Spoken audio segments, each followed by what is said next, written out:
Είναι μάλλον. Red Bull.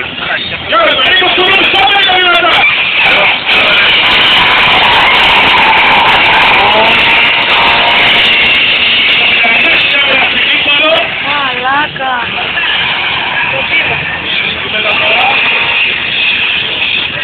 Δεν μπερδέψεις σήμερα ο Κουρούπης.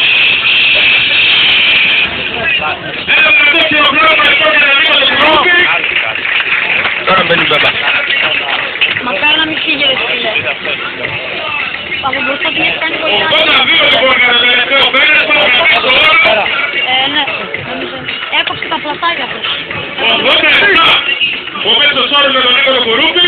Ένα κρατό χειροκρότημα και βέβαια για το φανταρά το Χρήστο με τον Ρόντες στο 36.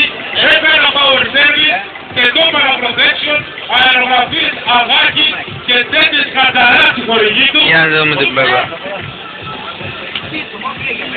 Για να δούμε. Ω, μαλάκα. Ωραίο κόψιμο.